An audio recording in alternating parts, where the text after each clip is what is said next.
దేవుని ప్రేమ అరణ్యములో ఉన్న నిన్ను అంతఃపురం దాకా తీసుకొచ్చింది కదా దావీదు.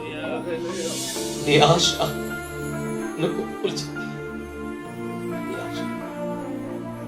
ఒక్కసారి నువ్వు జాగ్రత్తగా ఉంటే బాగుంది. పడిపోయి ఏడుస్తున్నాడు ఏమని, అయ్యో నేను పాడైన ఇంటి మీద పగిడి కంటి వలె ఉన్నాను, నేను ఓటి కొండ వలె అయిపోయాను, మరణమై స్మరణకు రాని వారి వలె మారిపోయాను. పరిశుద్ధుల జ్ఞాపకాలు ఇప్పుడు నీ పేరు లేదు, యోధుల జాబితాలో నీ పేరు లేదు, వీరుల జాబితాలో నీ పేరు, ఇప్పుడు నీ పేరు బలహీనుల జాబితాలోకి వచ్చేస్తుంది. నీ జ్ఞాపకాలు చెరిగిపోయినాయి, నీ వీర శూర కార్యాలు మరుగైపోయినాయి. ఎంత పని చేసిపోయా, ఎంతకాలం ఓపిక పడుతుంటే ఆ మరక పడకుండా మహిమలోకి పోయావు. చిన్నప్పటి నుంచి శ్రమలు తట్టుకున్నావు, బాధలు తట్టుకున్నావు, అన్నయ్యలు దెబ్బలు కొట్టారు, నాన్న పట్టించుకోలేదు, రాజు అవహేళన చేశాడు, అయ్యో గొల్యాతులంటూ శపించారు, చిన్నప్పటి నుంచి కష్టాలు, శిబిలంటూ దుమ్మెత్తిపోసాడు, సౌలు నీ మీద పట్టుబట్టాడు, అన్నిటికీ తట్టుకుని నిలబడ్డావుగా. ఎన్ని తట్టుకున్నావు దావీదు నువ్వు, ఎన్ని కష్టాలు. ఈ రోజు ఇక్కడ ఉన్నావంటే నువ్వు ఎన్ని బాధలు పడి వచ్చావు నాయన.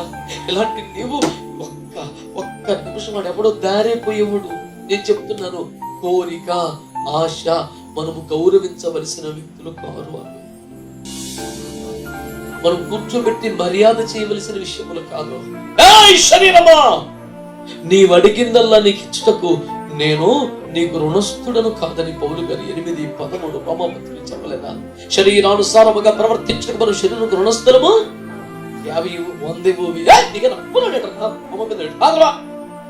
అప్పుంటే 10,000 రూపాయలు ఇవ్వు, 5,000 ఇవ్వు, కనీసం 1,000 రూపాయలు ఇవ్వరా? వాడికి వస్తున్నాం కనుక అరవటానికి చేతిలో ఎంతోమంది చేతిలో పెట్టుకుని తరము. అలా శరీరం అడిగిందల్లా ఇవ్వడానికి శరీరానికి రుణస్థులు కాదు. శిల మీద వేలాడి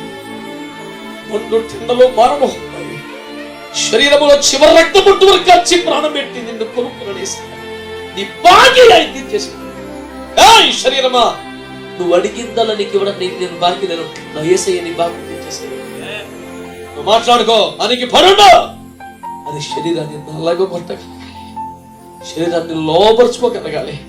ఇక కదండి భక్తి అంటే